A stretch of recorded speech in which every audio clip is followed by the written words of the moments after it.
Welcome to 360 Live, guys. It's Saturday, afternoon here in South Africa, 5th of October. I just got back home literally a minute ago as my boy played a bit of hockey this morning against the mighty St. Stithians over there in Johannesburg. It was a big clash. They were very good on the hockey field and won 5-3. I'm very proud of the youngster. Had a fantastic game. That's news from my side. Let me know what you guys are up to around the world down in the descriptions box. As per usual, post your questions. The main topic today will go around the Betway SA20 auction that took place. We'll also cover a little bit of RCB and what you guys think they should be doing at the auction. But let's get straight into it. It was very entertaining, very interesting what the South African teams got up to for the Betway SA20 Season 3. Which will be taking place January, February of 2025. Absolutely cannot wait. Reza Hendricks, 4.3 million rand.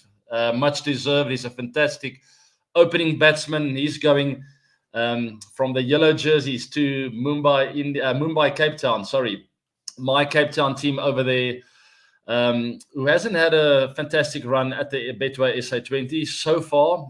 They're a star-studded team, rock stars, and match winners all over the park, but they haven't succeeded to play really well in this tournament. So hopefully Reza will be the magic potion for them going into the third season. He's had a little bit of an inconsistent time at the SA20, I must say, but Reza, we know what he's capable of, and if he gives teams good starts, generally goes around 130 to 150 strike rate without taking a lot of risks, and I think that's where his strength lies. He's an orthodox player, orthodox opening batsman. He's not a guy that slogs it around. And if he can find a good partner over there in the My Cape Town team, I think they'll be doing well. I know they have someone like a Devil Brevis over there as well, Ryan Rickleton. Who knows what they will be getting up to with Brevis this season. Maybe the two of them will open. Maybe Brevis will stay there in the number 3-4 slot. Personally, for me, a Brevis is a number 4 batter. I see him as a guy who can shift gears at will, and that's where his strength lies. But congrats to Reza Hendricks. I think he's a fantastic player, and he will do very, very well in that My Cape Town team. You will be missed by the Joburg Super Kings, the Josie Kings, and it's one of those things. That's what happens in auctions, right? And it makes me think what will happen at the IPL auction not so long from now. Then the champions, back-to-back, got hold of Richard Gleeson, the fast bowler, a fantastic fast bowler for 2.3 million rands. You guys will have to do the conversion. The rand to the dollar is around, I think, about 1750 rands for $1. So do your math. It's not the big price tags that you see at the IPL, but it's still a very well-paid tournament. I think the players come over here to South Africa. It's not a long tournament. Remember, it's only a month, where the IPL is much longer. So it's really good returns for the players coming over here to SA in what's a very enjoyable tournament. He goes to the Sunrisers Eastern Cape. Now, for those of you who don't know, the Sunrisers Eastern Cape under Aiden Markram have won back-to-back tournaments, the first and the second season. Absolutely outstanding. And they go for 3 in a row under coach Adrian Birrell, who was also with the Proteas when I was playing. He was the Proteas assistant coach. As we quickly have a look at the Sunrisers Eastern Cape squad there, they also got Roelof van der Merwe, who I played with often. He's also here from Pretoria. We're the same age group, and I know Roelof very, very well. We played every age group together and against each other as well. He was in a rival school, high school, Waterkloof, and we played a lot of games against each other. Great to see him over here back in South Africa. He spent a lot of time in the UK in the last few years. Also Liam Dawson, a UK English player, left-arm spinner, fantastic player. The rest of the squad, pretty stock standard. Tom Abel's here again, or still here rather. Very good finisher, good batsman. Also Craig Overton. It's a very much English star-studded team, this. Richard Gleeson, Daniel Smith, David Benningham also. But will Aiden Markram and the Sunrisers Eastern Cape go for 3 in a row? Please post your votes below. Let me know what you guys think. Who will take it? Only 6 teams, right, guys? If you don't know, 6 franchises over here in the Betway SA20. Unlike some of the other tournaments around the world, we know the IPL is a much bigger tournament with more teams. but only 6 teams. Who do you think will win? As we quickly take a question here, guys, do you think the Joburg Super Kings have the best bowling lineup in the SA20 season? Gerald Kitsia, Nandre Burger, Lazard Williams, Patirana, the spinner, and also Shamsi now, great addition to the team. They could be a force to be reckoned with, that is for sure. They made the knockouts in that last season, unfortunately got blown away. Also in the first season, if I'm not mistaken, where Adam Markram scored 100 in Pretoria to knock the Joburg Super Kings out of the tournament in the knockout stages. As we have a look here with Faf du Plessis as captain, a really, really strong squad, this, guys. And I love the addition of Shamsi, along with Imran Tayer, a really strong bowling department, as that question just mentioned now. Just really, really solid and really good control. In a Nandre Burger, left arm, seamer, outright pace. Gerald Kitsia, we know he had a fantastic World Cup not long ago. Lazard Williams, playing for the Proteas as we speak, in that series against Ireland. He took 4 wickets just the other night. Patirana, mystery spinner, and Shamsi takes the ball both ways, left arm, Chinaman. So very, very strong squad. And as they say, bowlers win you tournaments, batters win you matches. So let's see how Faf and his troops go. Also under Stephen Fleming, very, very experienced team. We know what Stephen Fleming's record looks like with Chennai Super Kings. He brings that experience over to South Africa with the Joburg Super Kings. They have a great fan base at the Wanderers Stadium here in Johannesburg, about 30 minutes drive from where I live. And guys, when I look to the side of my head here, just quickly touching base with that, I absolutely forgot to tell you guys what my new logo is all about. It's not a logo. That is a drawing that my 3-year-old daughter brought back from home, from school. She brought it home and said, "Daddy, I had to do a drawing or a picture of you, and this is what you look like." So if you guys were wondering, at least you got the blue eyes right, eh? I don't know. I don't know if the rest of it looks like me, but I was very chuffed, and I took it with open arms. Very proud of my young little girl. If we just put up that comment again, please, guys. Let's move on with the show. Sorry, I got distracted by this little alien there next to me. Any big surprises from the SA20 auction? I think they maybe not surprises. I mean, there was just good little top-ups with all the teams. As we see with the Sunrisers, Eastern Cape, very much that English flavour that they brought into the side with Joburg Super Kings, Ben Stokes. Till there will we see him run out for them. It will remain to be seen. But I just think there's so many good squads around the board. 6 teams, really good squads. And I think the South African fans really enjoy it because of the quality of the cricket. There's so many great overseas stars that decided to come and support this tournament. It bodes well for the future of South African cricket, which I'm obviously very, very happy about. And I've said it so many times before. I'm going to say it one more time. Big credit to Graham Smith and his team for pulling this off. You know, we've had our challenges in South Africa for many, many years. And finally, we have a T20 tournament that we can be proud of. As we move on to the next guy, and this is my team that I support in this tournament, my favorites, the Pretoria Capitals. Evan Lewis was bought for 1.5 million rand, and he will be playing at the Pretoria-based team at Supersport Park or Centurion Park. Great addition, left arm power hitter up the order. We've seen him play so many teams around the globe. I think he played for Mumbai Indians as well, if he's maybe not even still there at the moment. But just a star-studded team that's as well. And I think you guys will get a feel for what I mean when I say it's a really strong competition. There is, because there are only 6 teams, all the teams look like this, and just really power left, right, and center. This team has done really well in both the seasons, lost in the final ones against the Sunrisers, Eastern Cape, and last year also got knocked out in a heated battle towards the back end of the tournament. As I say there, even Lewis comes in. I'll just cover some of the overseas stars. Liam Livingston, fantastic signing for them as well. Will Smeed, Ramanullah Gurbaz. We all know what Gurbaz is capable of at the top of the order. Will Jacks, Jimmy Neesham taking some incredible catches in the last few seasons. And also RCB's Will Jacks, as I just mentioned now. So they have a really, really strong top order. Also, the bowling department, I don't think it's the strongest in the tournament, but certainly a force to be reckoned with, this team. There's no doubt about it. Captained by Wayne Parnell, as you can see in the picture there, saying we are here to take the trophy this year.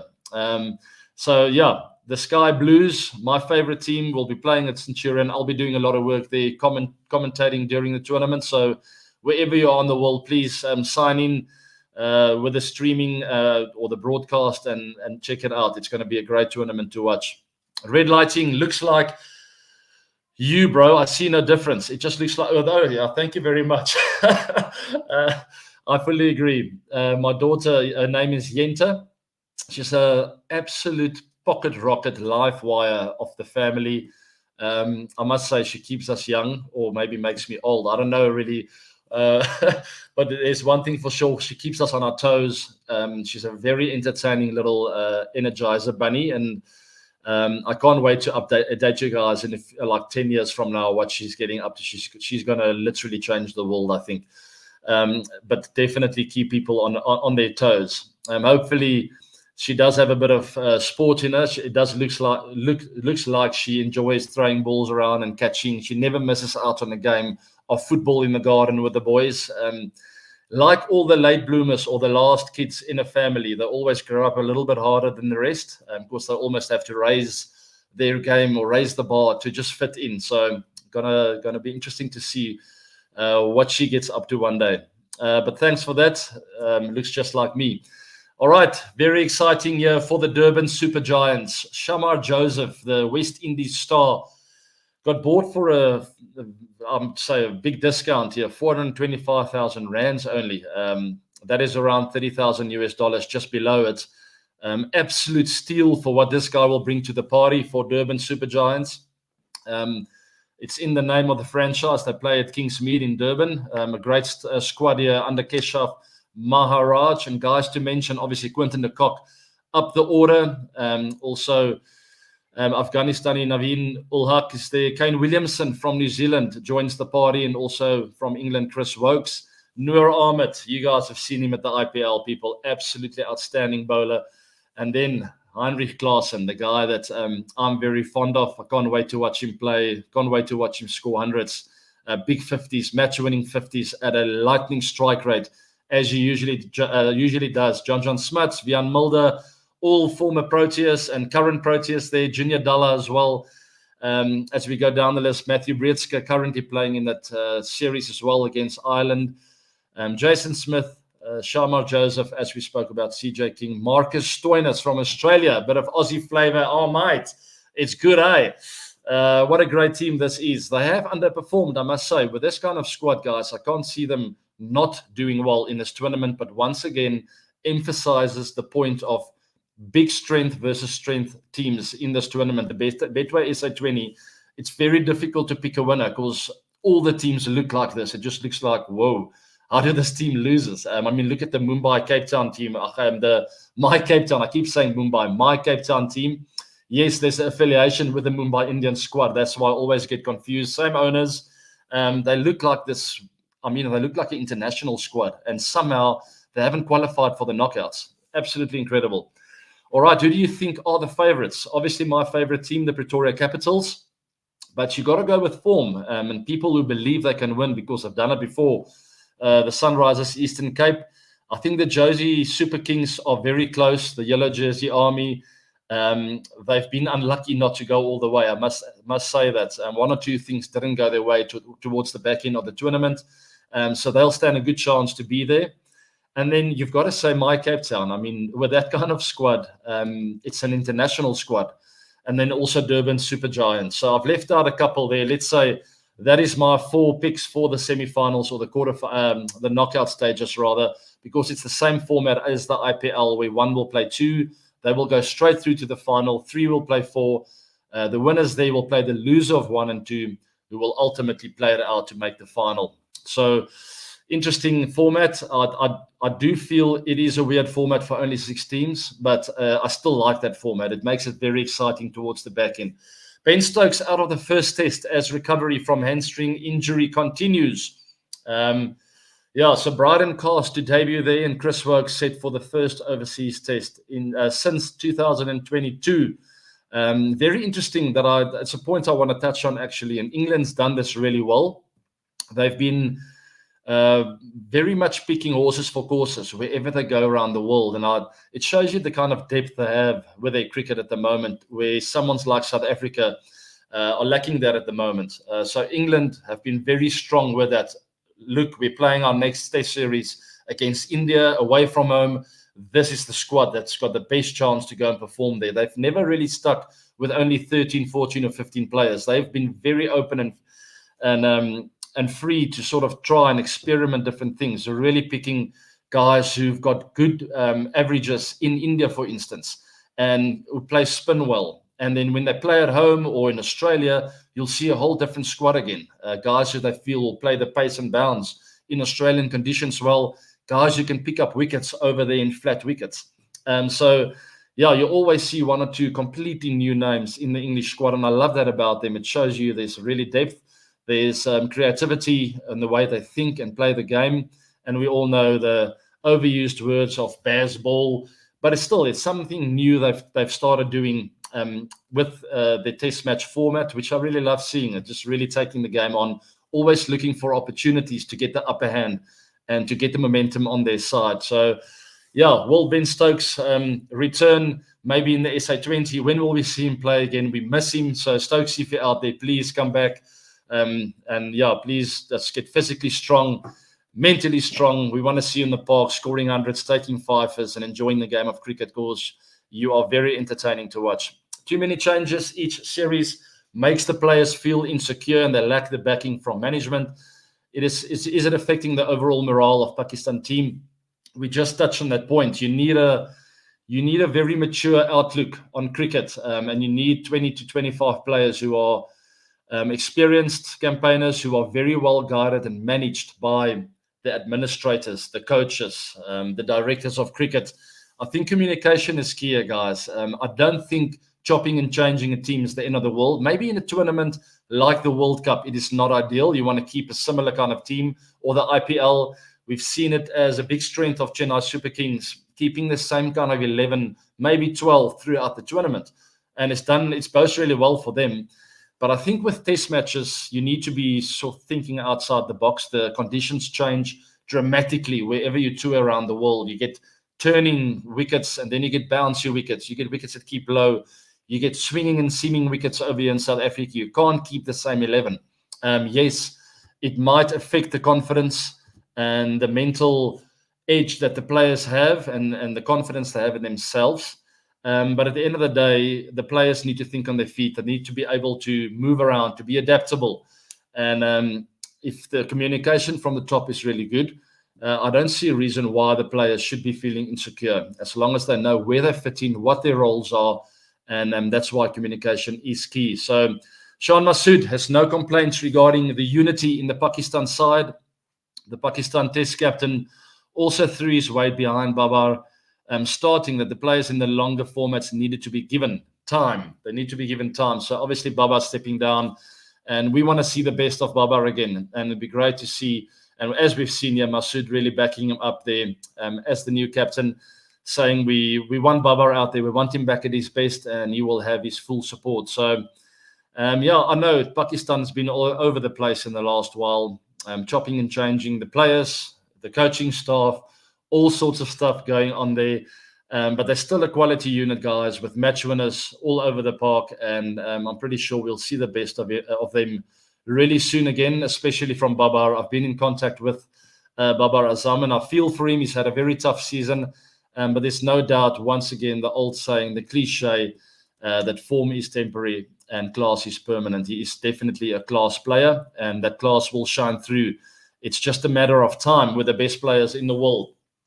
Hey, AB, 2 questions for you. Should RCB get Rohit as captain since Faf is 40, or Kale back at RCB? Should Pant be the India's next test captain post 2025 World Test Championship final? Good questions. I almost laughed at the Rohit comment.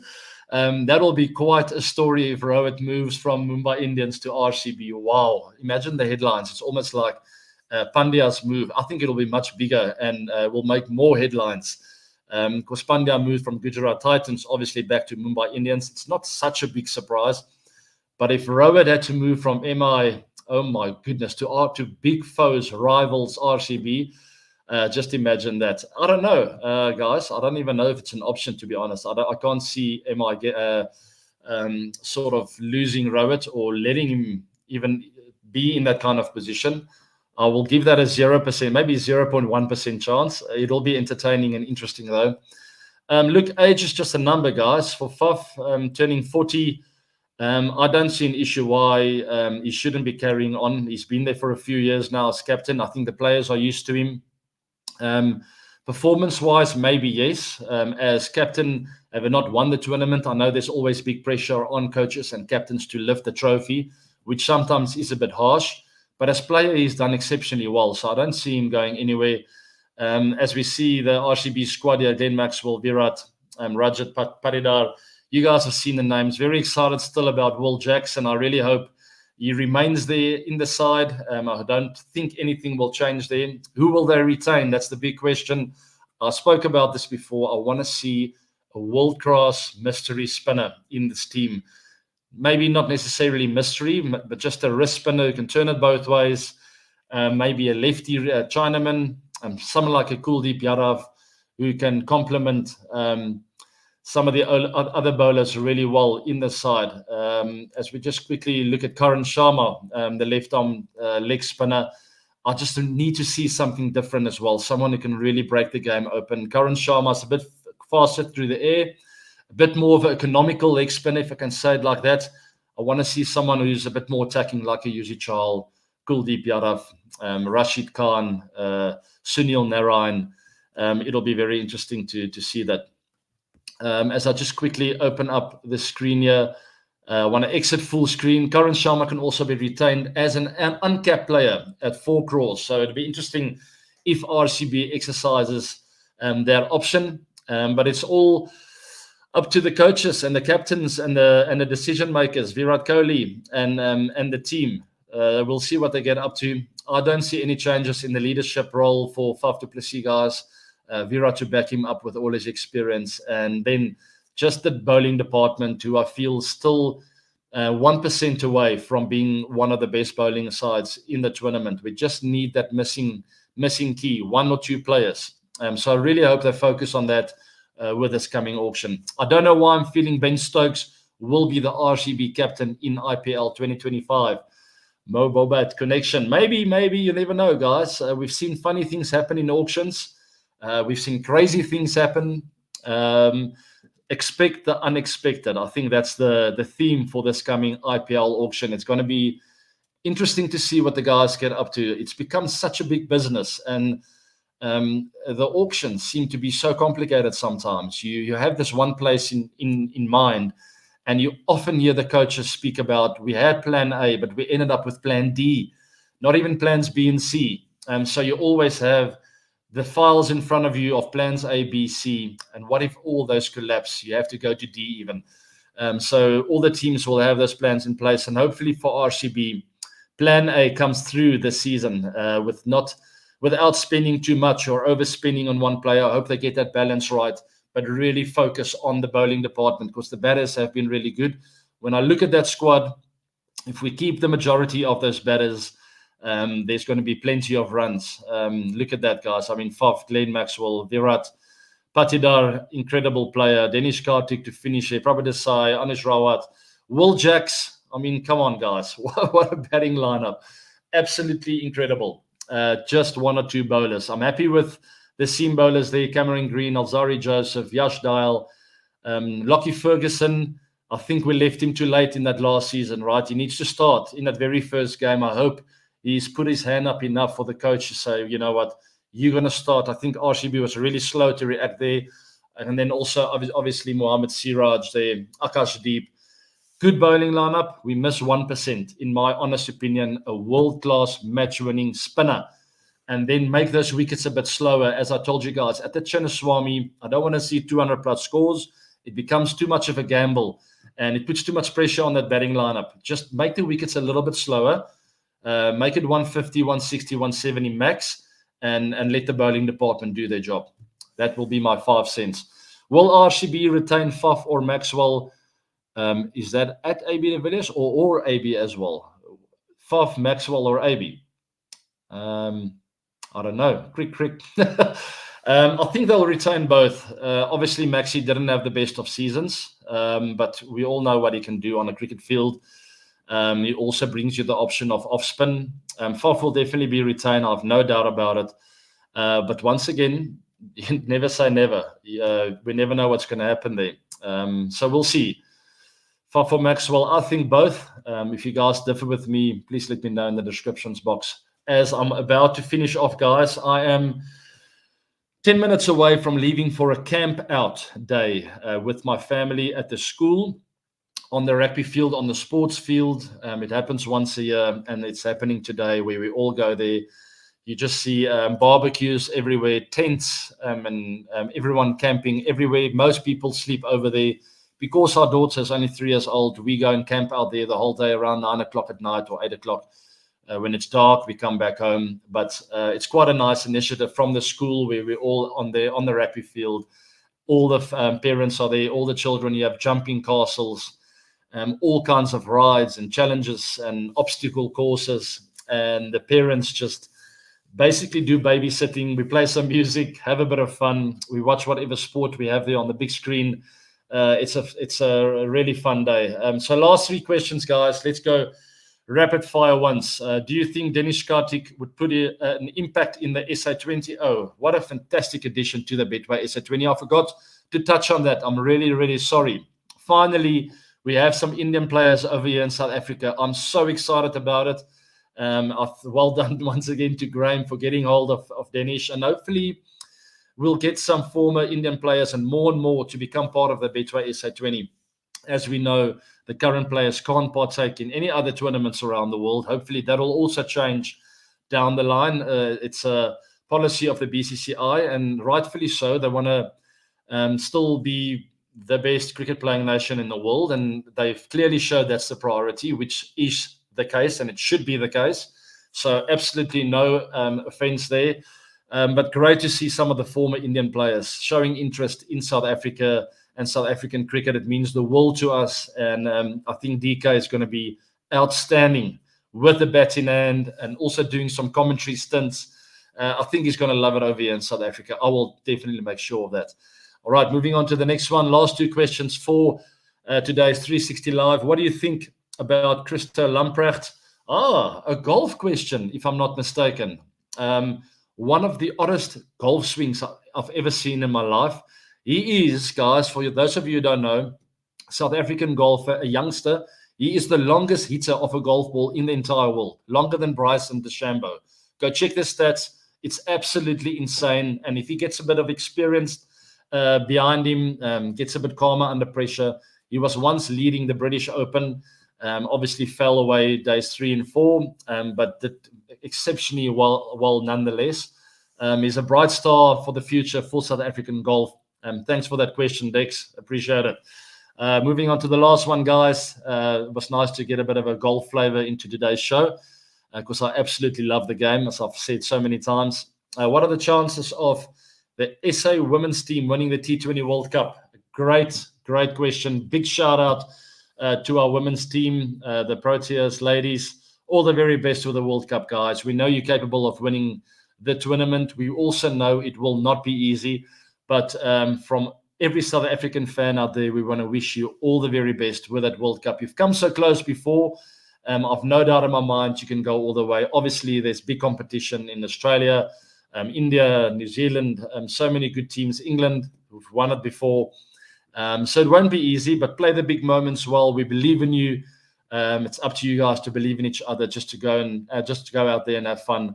And I've no doubt you guys will do well. All right, that wraps it up for 360 Live on the 5th of October. What a beautiful year it's been so far. It's flown by. I cannot believe we're in October already. I hope all of you have had a fantastic time this year so far. 2024 has flown by. And to some of you out there who want a personal message from me, I've never said this before on air. There's an app called Cameo. I asked money for it, lots of money, but it all goes for a good cause, guys. It goes into my foundation trust. I help get children through school with that. So it's an educational trust fund. It costs around $200, if I'm not mistaken, maybe even $250. I do my absolute best to make the message personal, whether it's a birthday message or a well wish for an exam or a birthday present for someone else that you buy maybe. I do my best to do it like a minute and a half and really make it personal. So please support my my account on the Cameo app, and hopefully I will raise a lot of funds to get children through school here in South Africa. All right, follow me on socials down below, X, Facebook, Twitter, and also subscribe to this channel. As per usual, like the show as well. It gets the content out there and keeps that algorithm going of getting the show out. And hopefully we can keep making this 360 show stronger and stronger by the day. Thanks for joining me, guys. Have a fantastic weekend. Enjoy your Saturdays. Put a smile on your faces and have fun. Look after each other and stay safe. Lots of love from me to you. Bye now.